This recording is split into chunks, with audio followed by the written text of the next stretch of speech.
आपकी स्क्रीन पर एक मैप दिखाई दे रहा होगा जिसमें यूरोप में स्थित देश इटली देख पा रहे होंगे। इटली का एक स्वायत्त क्षेत्र है सिसिली द्वीप। ये भूमध्य सागर का सबसे बड़ा द्वीप है जो इटली प्रायद्वीप से मोसीना जलडमरू मध्य के द्वारा अलग होता है।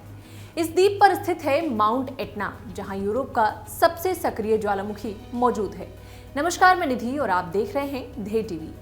यूरोप का यह सबसे सक्रिय यानी कि इटली का माउंट एटना ज्वालामुखी एक बार फिर से दहक उठा है। इससे निकलने वाली राख ने कैटेनिया एयरपोर्ट का रनवे बाधित कर दिया है, जिसके चलते एयरपोर्ट बंद कर दिया गया। 10,925 फीट ऊंचे इस ज्वालामुखी में इसके पहले साल 1992 में इतना बड़ा विस्फोट हुआ था। इसके और भी पहले जाएं तो नासा की एक रिपोर्ट के मुताबिक माउंट एटना में साल 1169 में हुए एक विस्फोट से 15,000 लोगों से ज्यादा की मौत हुई थी। एटना ग्रीक भाषा का एक शब्द है जिसका मतलब होता है फर्नेस या फिर चिमनी। माउंट एटना यूरोप का सबसे ऊंचा सक्रिय ज्वालामुखी है। माउंट एटना में 4 शिखर क्रेटर हैं और इसके किनारों पर दर्जनों सिंडर कोन हैं।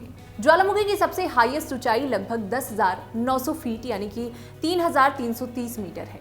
इस ज्वालामुखी में होने वाले विस्फोट की निगरानी की जिम्मेदारी इटली के राष्ट्रीय भूभौतिकी और ज्वालामुखी विज्ञान संस्थान की है। इस काम को करने के लिए इटली का national institute of geophysics and volcano ज्वालामुखी की ढलानों पर विशेष उपकरण का यूज करता है और एटना की बारीकी से निगरानी करता है। इसी संस्था ने हाल ही में बताया था कि इस क्षेत्र में भूकंप की गतिविधि बढ़ गई है। इस ज्वालामुखी को साल 2013 में यूनेस्को की विश्व धरोहर स्थल के रूप में सूचीबद्ध किया गया था और यहाँ साल भर हजारों टूरिस्ट भी आते जाते रहते हैं। अब जरा नजर डालते हैं माउंट एटना के भूगर्भिक इतिहास पर। यह अफ्रीकी प्लेट और यूरेशियन प्लेट के बीच अभिसरण प्लेट मार्जिन के ऊपर स्थित है।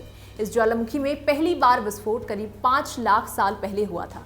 तब ये सिसिली के समुद्र तट के नीचे की तरफ था, लेकिन 3 लाख साल पहले इस पहाड़ के ऊपरी हिस्सों से लावा फटना शुरू हुआ।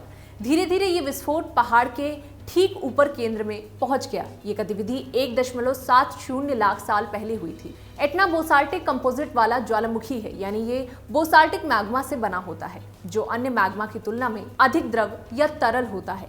इसके बारे में सबसे पुराना वैज्ञानिक साक्ष्य 17वीं शताब्दी का है। 19वीं शताब्दी में चार्ल्स लियन और सर्टोरियस वॉन वॉल्टर हसन जैसे प्रसिद्ध यूरोपियन वैज्ञानिकों ने इसकी सिस्टमैटिक स्टडी की। वॉल्टर हसन ने इसका सबसे पहला भूवैज्ञानिक मानचित्र बनाया। इस समय के बाद से वैज्ञानिकों का इस वोल्केनो में इंटरेस्ट बढ़ गया था। अब बात ज्वालामुखी की। दरअसल ज्वालामुखी धरती की सतह पर मौजूद प्राकृतिक दरारें होती हैं। इनके बनने की प्रक्रिया में पृथ्वी पर मौजूद 7 टेक्टोनिक प्लेट्स और 28 सब टेक्टोनिक प्लेट्स बड़ी भूमिका निभाते हैं। इसके फटने के कई कारण हो सकते हैं, जैसे कि पृथ्वी की सतह के अंदर की गर्मी, इस विस्फोट से धरती के अंदर से पिघलता हुआ पदार्थ जैसे मैग्मा और राख बाहर निकलते हैं। मैग्मा में सिलिका की मात्रा के बेसिस पर तय होता है कि विस्फोट कितना खतरनाक होगा। यानी जब सिलिका की मात्रा कम रहती है तब उद्गार प्रायः शांत होते हैं, वहीं सिलिका की अधिक मात्रा में विस्फोट अधिक होता है। मैग्मा बाहर पृथ्वी पर आकर कई स्थलाकृतियों के निर्माण भी करते हैं। तो आज की वीडियो में बस इतना ही। फिर मिलेंगे किसी नए एपिसोड के साथ। तब तक के लिए पढ़ते रहें, बढ़ते रहें। नमस्कार।